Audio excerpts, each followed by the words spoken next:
dalam dunia yang kita pijak ini, ada ruang-ruang yang tidak terlihat oleh mata, antara nyata dan gaib.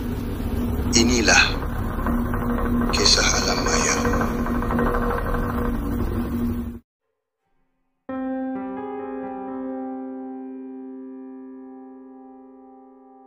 Sejurus angin terakhir berhenti dan surau lama kembali tenggelam dalam sunyi yang memegakkan. Man dan Tok Aki duduk lama di anak tangga surau. Nafas mereka turun naik tak sekata. Man masih terasa getaran suara yang ketawa tadi. Ketawa yang bunyinya tak seperti keluar dari tekak manusia. Tok Aki mengusap janggut perlahan. Itu bukan Amran. Ayat ringkas itu cukup untuk membuat bulu tengkuk Man meremang sekali lagi. Tiba-tiba, atap surau yang sudah separuh reput itu berkeriak perlahan, kemudian berhenti. Man mendongak, menelan liur. Langit pekat. Bulan yang tadi samar sudah masuk awan. Dan dalam gelap itu, ada sesuatu bergerak di atas. Bukan angin, bukan biawak. Pergerakannya terlalu perlahan, tapi berat. Seolah-olah sesuatu sedang merangkak mengelilingi bumbung.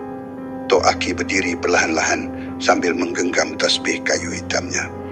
Dia cari jalan masuk, bisiknya. Atap itu kembali berbunyi, tetapi kali ini lebih dekat. Betul-betul di atas kepala mereka. Kemudian senyap. Man cuba menahan nafas. Mata meliar ke kiri kanan, mengharap Tok Aki memberi arahan. Tapi Tok Aki hanya tunduk sedikit, seolah mendengar sesuatu yang Man tak boleh dengar. Dan tanpa amaran. Dua hujung kuku panjang mengheret papan atap dari luar. Bunyi gesekan itu memecahkan malam dan membuat Man hampir terlompat.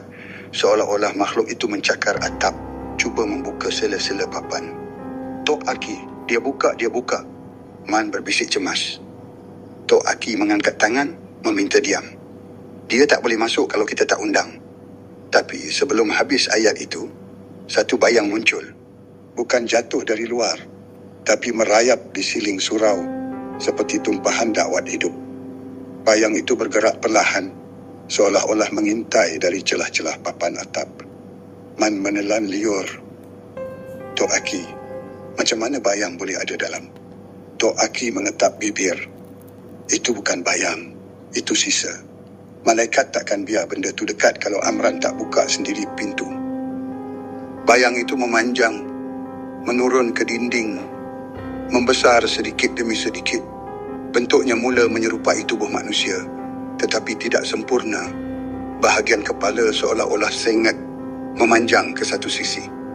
Kakinya seperti bersimpul, dan pada dadanya ada satu lubang hitam, seperti terbakar. Kemudian, dari arah atap, kedengaran suara serak, seperti lelaki bernafas dalam kepayahan, bercampur bunyi ketawa kecil yang seret. Tok Aki, suara itu memanggil dari atas bumbung. Man membeku. Itu suara yang dia kenal. Suara Amran. Tetapi ada sesuatu yang tidak kena. Tok Aki memejam mata sekejap, kemudian bersuara rendah. Itu bukan dia. Itu bayang yang dia lepaskan. Bayang hitam di dinding itu tiba-tiba menoleh. Tidak seperti manusia menoleh. Ia tidak menggerakkan kepala, tetapi seluruh tubuhnya berputar perlahan dan kini menghadap Man. Mata bayang itu terbuka, putih, lurus memandang ke arah mereka. Tok Aki, Man berundur. Dia pandang kita. Tok Aki mengangkat tasbih dan mula membaca sesuatu. Man tak pernah dengar doa itu. Bunyi bacaannya berat, seolah-olah menyentap udara dalam surau. Bayang itu tersentak. Ia berundur ke dinding seperti melekat, kemudian mula memanjang ke bahagian siling sekali lagi. Tetapi serentak itu, dari atas atap, sesuatu jatuh betul-betul di atas papan usang bumbung. Debu kayu jatuh bertaburan. Man tersentak. Tok Aki berhenti membaca. Kedudukannya berubah, bukan lagi mempertahan, tetapi bersedia melawan. Dan suara itu datang lagi. Tok Aki, tetapi kali ini lebih dekat, lebih jelas. Seolah-olah lelaki itu sedang menjenguk dari lubang di atap. Tok Aki, aku sejuk. Man menggigil.